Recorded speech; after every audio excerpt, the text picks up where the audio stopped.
नमस्कार प्यारे बच्चों, कैसे हैं आप? आशा करती हूँ अच्छे होंगे। तो आज हम करेंगे आपकी अभ्यास पुस्तिका का अध्याय बड़े भाई साहब।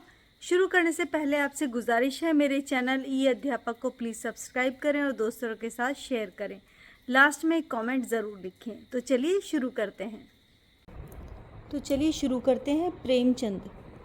31 जुलाई 1880 को बनारस के करीब लम्ही गांव में जन्मे धनपत राय ने उर्दू में नवाब राय और हिंदी में प्रेमचंद के नाम से लेखन कार्य किया।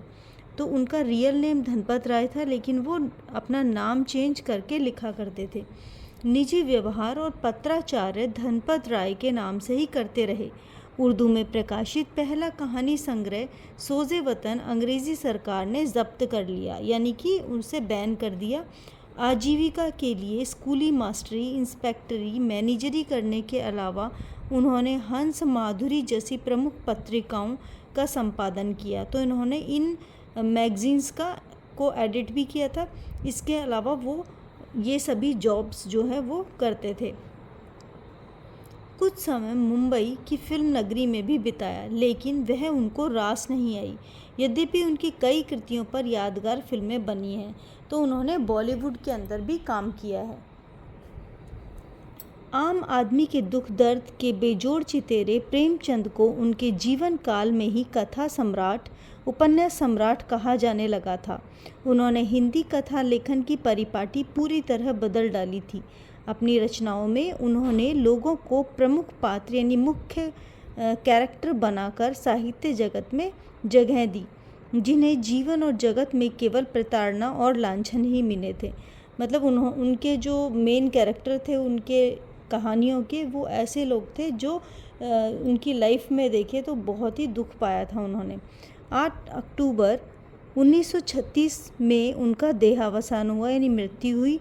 प्रेमचंद ने जितनी कहानियाँ लिखी वे सब मानसरोवर शीर्षक से 8 खंडों में संकलित हैं। तो वो मेन बुक जो है उसका नाम मानसरोवर है, जिसके 8 पार्ट्स हैं। उनके प्रमुख उपन्यास यानी नॉवेल्स हैं गोदान, गबन, प्रेमाश्रय, सेवा सदन, निर्मला, कर्मभूमि, रंगभूमि, कायाकल्प, प्रतिज्ञा और मंगलसूत्र, जो अपूर्ण रहा है यानी अधूरा रहा है, जिसे वो पूरा नहीं कर पाए। अब हम पढ़ेंगे पाठ में प्रवेश, यानी इस लेसन में क्या है कि अभी तुम छोटे हो इसलिए इस काम में हाथ मत डालो। यह सुनते ही कई बार बच्चों के मन में आता है, काश हम बड़े होते तो कोई हमें यूं ना टोकता। लेकिन इस भुलावे में न रहिएगा, क्योंकि बड़े होने से भी कुछ करने का अधिकार नहीं मिल जाता। घर के बड़े को कई बार तो उन कामों में शामिल होने से भी अपने को रोकना पड़ता है जो उसी उम्र के लड़के और बेधड़क करते हैं। जानते हो क्यों? क्योंकि वे लड़के अपने घर में किसी से बड़े नहीं होते। तो अगर आप अपने घर में बड़े हैं तो आपको अपने छोटों के सामने एक मिसाल कायम करनी होगी, आप उनके आइडियल होंगे। इसीलिए बहुत सारे ऐसे काम जो आपकी उम्र के ही और बच्चे करते हैं आप नहीं कर पाते होंगे। प्रस्तुत पाठ में भी एक बड़े भाई साहब हैं जो हैं तो छोटे, लेकिन घर में उनसे छोटा उनका एक और भाई है। उससे उम्र में केवल कुछ साल बड़ा होने के कारण उनसे बड़ी बड़ी अपेक्षाएं की जाती हैं। बड़ा होने के नाते वह खुद भी यही चाहते हैं और कोशिश करते हैं कि वह जो कुछ भी करें वह छोटे भाई के लिए एक मिसाल का काम करे। इस आदर्श स्थिति को बनाए रखने के फेर में बड़े भाई साहब का बचपन तिरोहित हो जाता है। तो इसके अंदर लेसन में जो बड़े भाई साहब हैं वो बहुत सारे ऐसे काम नहीं करते हैं क्योंकि वो उनका एक छोटा भाई भी है जो उनके ही नक्शे कदम पर आगे बढ़ेगा। अब हम लेसन पढ़ना शुरू करते हैं। ये लेसन बहुत बड़ा है, इसीलिए मैं इसे 2 पार्ट्स के अंदर बनाऊंगी। आप दूसरा पार्ट भी ज़रूर देखें और प्लेलिस्ट चेक करें। मेरे भाई साहब मुझसे 5 साल बड़े और केवल 3 दर्जे आगे हैं, यानी 5 ईयर एल्डर है वो, लेकिन उसमें केवल 3 क्लास का दोनों में डिफरेंस है। उन्होंने भी उसी उम्र में पढ़ना शुरू किया था जब मैंने शुरू किया, लेकिन तालीम जैसे महत्व के मामले में वह जल्दबाजी से काम लेना पसंद न करते थे। इस भवन की बुनियाद खूब मजबूत डालना चाहते थे जिस पर आलीशान महल बन सके। 1 साल का काम 2 साल में करते थे, कभी कभी 3 साल भी लग जाते थे। इसका अर्थ है कि वो एक ही क्लास में बहुत बार फेल हो जाते थे। बुनियाद ही पुख्ता न होगी तो मकान कैसे पायदार होगा। यानी जब हम कोई मकान बनाते हैं तो उसकी नींव रखते हैं और हम उसको बहुत ही सॉलिड बनाना चाहते हैं ताकि उसके ऊपर जो मकान बनाया जाए वो भी अच्छा हो। तो इसी तरह से बड़े भाई साहब जो हैं वो भी पढ़ने में बहुत अधिक समय लगाते हैं एक ही क्लास में, और उनका ऐसा मानना है कि ऐसा करेंगे तो उनकी स्टडी जो है वो ज़्यादा अच्छी होगी। मैं छोटा था, वह बड़े थे। मेरी उम्र 9 साल की थी, 9 ईयर, और वह 14 साल यानी 14 ईयर्स के थे। उन्हें मेरी तंबी और निगरानी का पूरा और जन्मसिद्ध अधिकार था, और मेरी शालीनता भी इसी में थी कि उनके हुक्म को कानून समझूं। यानी बड़े भाई के सभी इंस्ट्रक्शंस को ओबे करना होता था इसे। वह स्वभाव से बड़े ही अध्ययनशील थे, यानी हमेशा पढ़ते रहते थे, हरदम किताब खोले बैठे रहते थे, और शायद दिमाग को आराम देने के लिए कभी कॉपी पर किताब के हाशिए पर यानी साइड में चिड़िया, कुत्तों, बिल्लियों की तस्वीरें बनाया करते थे। कभी कभी एक ही नाम या शब्द या वाक्य 10-20 बार लिख डालते, कभी एक शेर को बार बार सुंदर अक्षरों में नकल करते, कभी ऐसे शब्दों की रचना करते जिनमें ना कोई अर्थ होता ना कोई सामंजस्य। मसलन एक बार उनकी कॉपी पर मैंने इस इबारत को देखा, स्पेशल अमीना भाइयों भाइयों, दरअसल भाई भाई, राधे श्याम, श्रीयुत राधे श्याम। 1 घंटे तक इसके बाद एक आदमी का चेहरा बना हुआ था। मैंने बहुत चेष्टा की कि इस पहेली का कोई अर्थ निकालूं, लेकिन असफल रहा और उनसे पूछने का साहस न हुआ। वह 9वीं जमात में थे यानी 9th क्लास में थे, और मैं 5वीं में 5th क्लास में था। उनकी रचनाओं को समझना मेरे लिए छोटे मुंह बड़ी बात थी। तो इस तरह से वो भाई साहब जो हैं वो अपने नोटबुक के साइड में कुछ ना कुछ लिख दिया करते थे जो छोटे भाई की समझ में नहीं आता था। मेरा जी पढ़ने में बिल्कुल ना लगता था। 1 घंटा भी किताब लेकर बैठना पहाड़ था। मौका पाते ही हॉस्टल से निकलकर मैदान में आ जाता और कभी कभी कंकरियाँ यानी पेबल्स, कभी कागज़ की तितलियाँ बनाता उड़ाता, और कभी कोई साथी मिल गया तो पूछना ही क्या। कभी चारदीवारी पर चढ़कर यानी उसके हॉस्टल की जो बाउंड्री थी उसके ऊपर चढ़कर नीचे कूदता था, कभी फाटक पर यानी गेट के ऊपर घूमता था, इधर उधर उसके ऊपर सवार होता था, उसे आगे पीछे चलाते हुए मोटर कार का आनंद उठाता था। जैसे कार में बैठते हैं वैसे ही वो गेट के ऊपर झूल कर उसका आनंद उठाता था। लेकिन कमरे में आते ही भाई साहब का वह रौद्र रूप देखकर प्राण सूख जाते थे। यानी उसका भाई जो गुस्सा करता था। उनका पहला सवाल था, कहाँ थे। हमेशा ये सवाल इसी ध्वनि में पूछा जाता था और उसका जवाब मेरे पास केवल मौन था, यानी वो चुप रहता था। न जाने मेरे मुंह से यह बात क्यों न निकलती कि ज़रा बाहर खेलने गया था। मेरा मौन कह देता था कि मुझे अपना अपराध स्वीकार है और भाई साहब के लिए इसके सिवा और कोई इलाज ना था कि स्नेह और रोष से मिले शब्दों में मेरा सत्कार करे। तो भाई साहब जो है वो उसे डांटना शुरू कर देते थे इस बात पर। इस तरह अंग्रेज़ी पढ़ोगे तो ज़िंदगी भर पढ़ते रहोगे और एक हर्फ ना आएगा, यानी एक वर्ड भी नहीं आएगा। अंग्रेज़ी पढ़ना कोई हंसी खेल नहीं है कि जो चाहे पढ़ ले। नहीं, ऐरा गैरा नत्थू खैरा सभी अंग्रेज़ी के विद्वान हो जाते। यहाँ दिन रात आंखें फोड़नी पड़ती हैं और खून जलाना पड़ता है, तब कहीं विद्या आती है। यानी वो कहते हैं इंग्लिश जो सब्जेक्ट है वो बहुत ही हार्ड है, और आती क्या, हाँ करते को आ जाती है। बड़े बड़े विद्वान भी शुद्ध अंग्रेज़ी नहीं लिख सकते, बोलना तो दूर है। और मैं कहता हूँ तुम इतने कितने घोगा हो कि मुझे देखकर भी सबक नहीं लेते हो। मैं कितनी मेहनत करता हूँ। ये मेहनत लिखा है, ये मेहनत है यानी हार्ड वर्क। यह तुम अपनी आँखों से देखते हो। अगर नहीं देखते तो तुम्हारी आँखों का कसूर है, तुम्हारी बुद्धि का कसूर है। इतने मेले तमाशे होते हैं, मुझे तुमने कभी जाते देखा है? रोज़ ही क्रिकेट और हॉकी के मैच होते हैं, मैं पास नहीं फटकता, हमेशा पढ़ता रहता हूँ। उस पर भी एक दर्जे में 2-2, 3-3 साल पढ़ा रहता हूँ। फिर भी तुम कैसे आशा करते हो कि तुम यूँ खेल कूद कर में वक्त गंवाकर पास हो जाओगे? मुझे तो 2-3 साल लगते हैं। तुम उम्र भर इसी दर्जे में पड़े सड़ते रहोगे। अगर तुम्हें इसी तरह उम्र गंवानी है तो बेहतर है घर चले जाओ और मज़े से गुल्ली डंडा खेलो। दादा की गाढ़ी कमाई के रुपए क्यों बर्बाद करते हो? तो इस तरह से जो बड़ा भाई है वो छोटे भाई को हमेशा डांटता रहता था।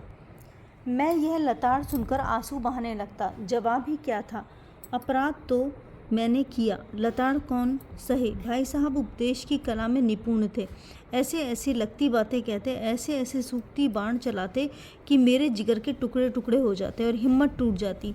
इस तरह जान तोड़कर मेहनत करने की शक्ति मैं अपने में न पाता था और निराशा में ज़रा देर के लिए मैं सोचने लगता कि क्यों ना घर चला जाऊं। जो काम मेरे बूते के बाहर यानी मेरे बल के बाहर है उसमें हाथ डालकर क्यों अपनी ज़िंदगी ख़राब करूं। तो वो कभी कभी सोचता था, भाई साहब ने ऐसा डांटा है तो वो सोचता था कि वाकई में उसे घर चले जाना चाहिए, पढ़ाई लिखाई उसके बूते के बाहर है।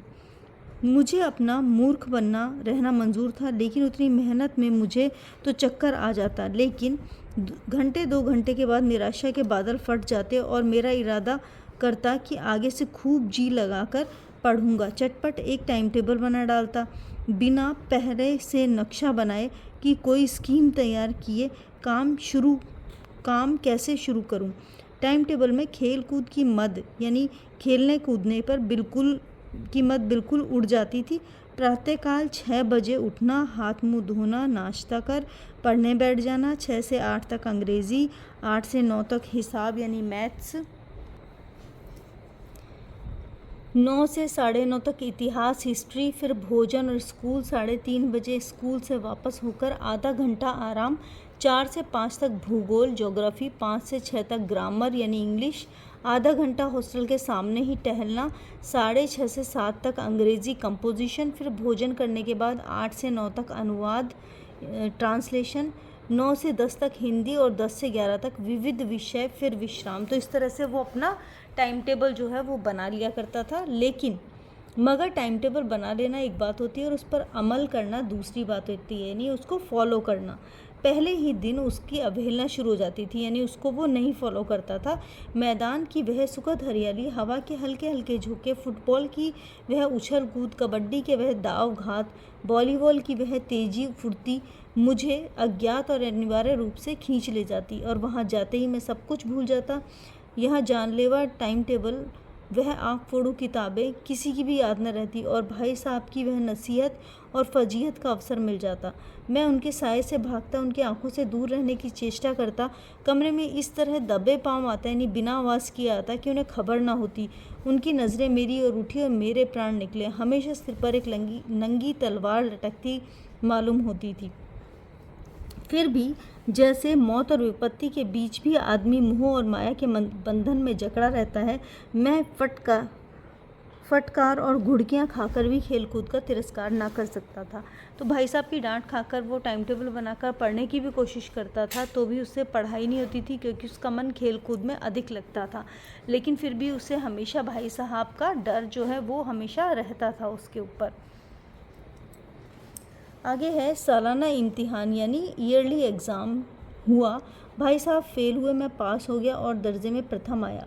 मेरे और उनके बीच में केवल 2 साल का अंतर रह गया। जी में आया कि भाई साहब को आड़े हाथों लूँ। आपकी वह घोर तपस्या कहाँ गई। मुझे देखिए मज़े से खेलता भी रहा और दर्जे में अव्वल भी आ गया, यानी उसने अपना क्लास टॉप किया। लेकिन वह इतने दुखी और उदास थे कि मुझे उनसे दिली हमदर्दी हुई और उनके घाव पर नमक छिड़कने का विचार ही लज्जास्पद जान पड़ा। हाँ, अब मुझे अपने ऊपर कुछ अधिक अभिमान हुआ और आत्मसम्मान भी बढ़ा। भाई साहब का वह रोब मुझ पर न रहा। आज़ादी से खेल कूद में शरीक होने लगा। दिल मजबूत था। अगर उन्होंने फिर मेरी फजीहत की तो साफ कह दूंगा, आपने अपना खून जलाकर कौन सा तीर मार लिया। मैं तो खेलते कूदते दर्जे में अव्वल आ गया। जवान से यह हेकड़ी जताने का साहस न होने पर भी मेरे रंग ढंग से साफ जाहिर होता था कि भाई साहब का वह आतंक मुझ पर नहीं है। भाई साहब ने इसे भांप लिया और उनकी सहज बुद्धि बड़ी तीव्रता। और एक दिन जब मैं भोर के समय गुल्ली डंडे की भेंट करके ठीक भोजन के समय लौटा तो भाई साहब ने मानो तलवार खींच ली, यानी गुस्सा करने के लिए वो तैयार हो गए और मुझ पर टूट पड़े। देखता हूँ इस साल पास हो गए और दर्जे में अव्वल आ गए तो तुम्हें दिमाग हो गया है। मगर भाईजान घमंड तो बड़े बड़ों का न रहा। तुम्हारी क्या हस्ती है। इतिहास में रावण का हाल तो पड़ा ही होगा।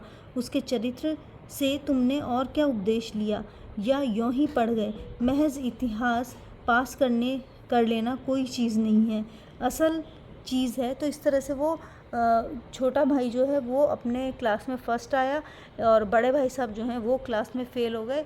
तो छोटा भाई जो है उसको थोड़ा उम्मीद हुई और उसका आत्मसम्मान बढ़ा, तो वो वापस से खेल कूद करने लगा कि अगर अब बड़े भाई साहब ने मुझे डांटा तो मैं उन्हें सबक सिखा दूंगा।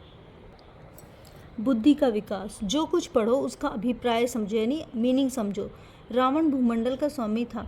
ऐसे राजाओं को चक्रवर्ती कहते हैं। आजकल अंग्रेज़ों के राज्य का विस्तार बहुत बढ़ा हुआ है, पर उन्हें चक्रवर्ती नहीं कहा जाता। संसार में अनेक राष्ट्र अंग्रेज़ों का आधिपत्य स्वीकार नहीं करते, बिल्कुल स्वाधीन है।